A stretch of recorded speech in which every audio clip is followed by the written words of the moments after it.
I'll be short. Somebody else.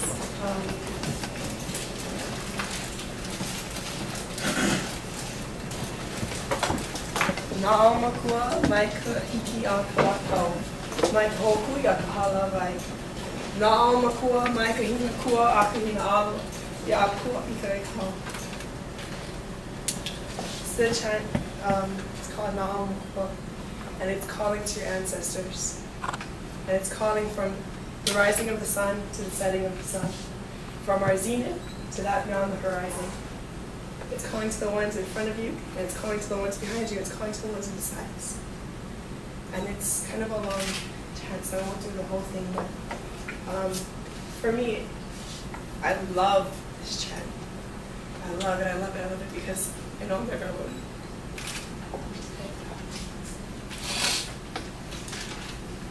I think that's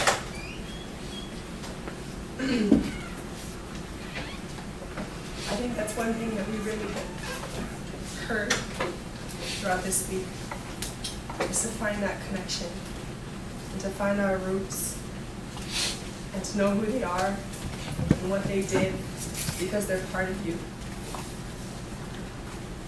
And we stand on the shoulders of our ancestors, and all of their strengths come to you.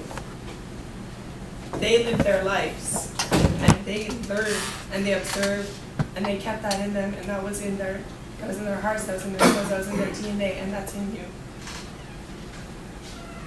So whenever something, it's tough, like you gotta stand up and talk in front of a bunch of people, and you really have a voice, or anything like that, just think about that. They're always around you. Like yesterday, Nainoa talked about kindness. And what we have as Pacific people is kindness. And that's the one thing that he wants to go around the world. Yes, you want to see the community, but what you want to see is kindness. And that's what you want to spread. Because that's what's going to pull us up. Is loving somebody instead of pushing them down. And that's what he said his entire life. That is amazing.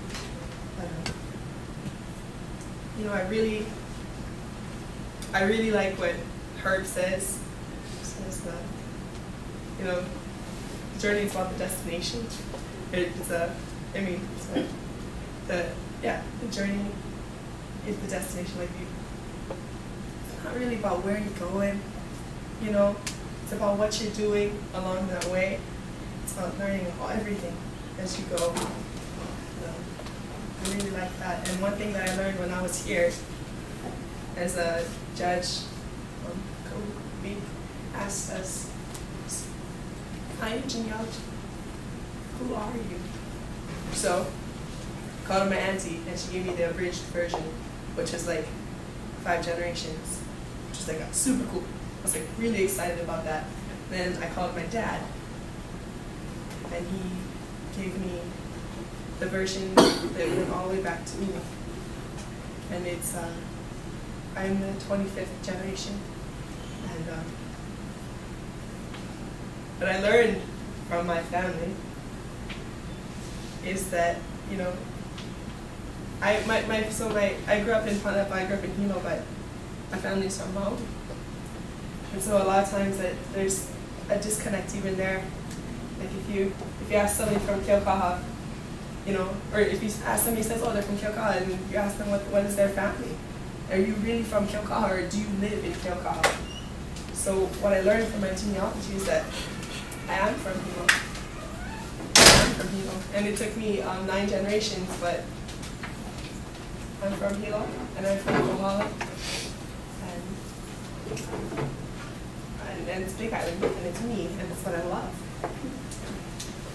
And what I also learned is that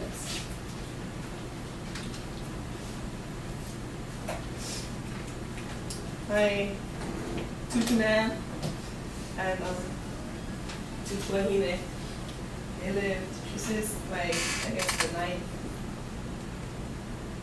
ninth, yeah.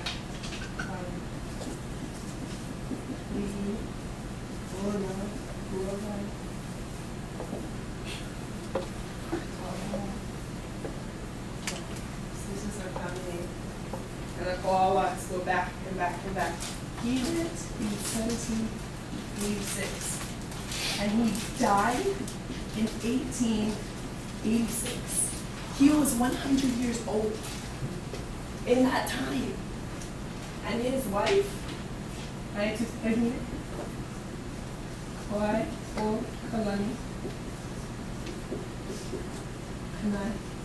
One of my very good friends' last name is Kalei.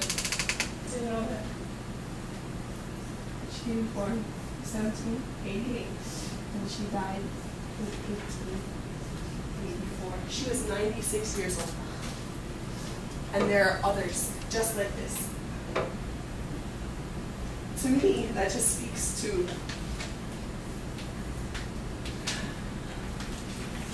how we need to get back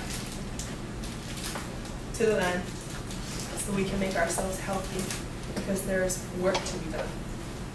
There's work to be done, and if they can do that without no hospitals, without no drugs, without no miracle, extend your life, anything, we can do it. So,